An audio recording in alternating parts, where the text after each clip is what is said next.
Welcome to Reporting Notes, taking you beyond the headlines which matter for the most important stories. My name is Jeff Wicks. I'm an investigative journalist with News 24, and I'm talking to my colleague Sikunati Manchancha about the story published today concerning massive state spending on the part of a rail utility Prasa. Sikunati, welcome. Thank you for coming.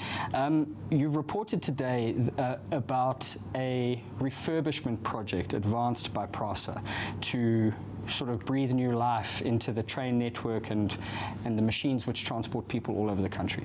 By way of background, don't you just want to give us a précis of where Prasa finds itself now in our context and why it's such an important arm of the state? Jeff, thank you. The Passenger Rail Agency of South Africa should be the biggest people mover, particularly in the economic nodes of the country. That is in the province of Gauteng, KwaZulu-Natal, and the Western Cape in particular, where large volumes of people commuting to work have to rely on public transportation. Traditionally, trains where they did the most lifting, and Prasa has been finding itself rather on the back foot the past 15 years to go back, but specifically since the year 2018, when the board of Prasa at that time just did away with all the security guards guarding the infrastructure. It was gutted, but our concern today are the trains themselves. So those were parked on depots and were not working. Prasa initiated this contract to get most of the train sets moving. So the substrate of your story, in essence, is a draft report by law firm Weber Wenzel, and it sets out expenditure around this general overhaul contract. We hone in today on a company called YNF Engineering. Why? YNF Engineering was the biggest beneficiary of that 4 billion rand expenditure. The whole contract is worth 7.5 billion rand. Prasa told me they have so far spent 4 billion rands on that project.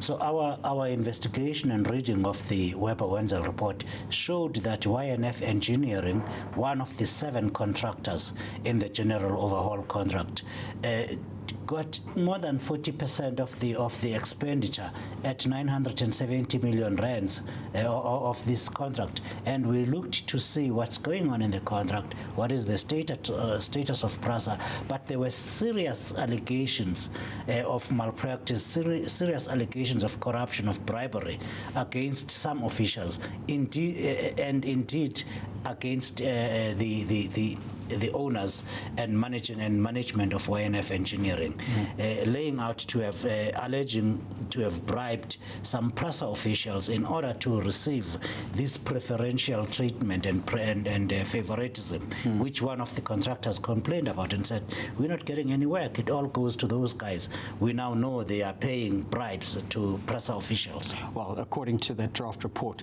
So, you know, I think the high watermark here for YNF is that they have a case to answer, certainly considering the contents of the Weber Wenzel report.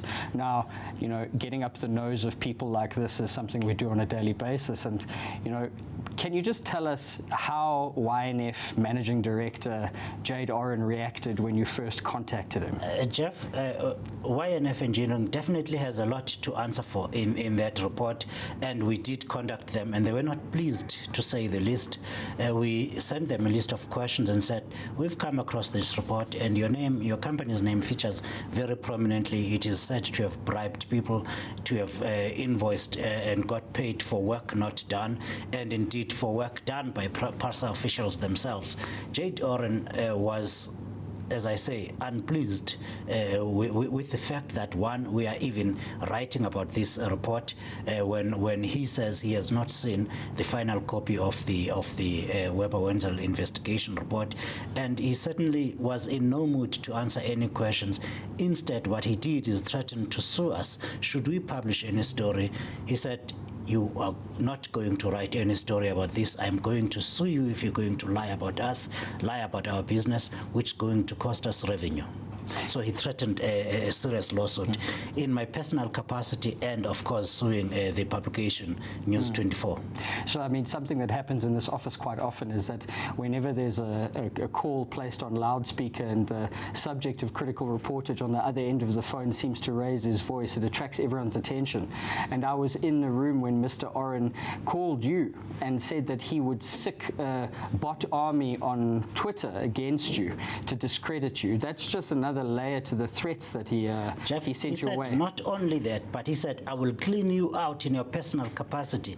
I will sue you. I want to see if your employer will help you out when I really sue your pants off. That was basically in addition to saying, if you ever publish anything, I will, and these were his own words, I will hire people to write about you on Twitter to attack this whole thing and discredit you. Well, as Mr. Oren found out today, we're made of sterner stuff. We don't take kindly to being threatened, and we always advance the truth. You can read the full story on News 24, and thank you to our subscribers. With their support, it allows us to pursue long-term and resource-heavy investigations like this one.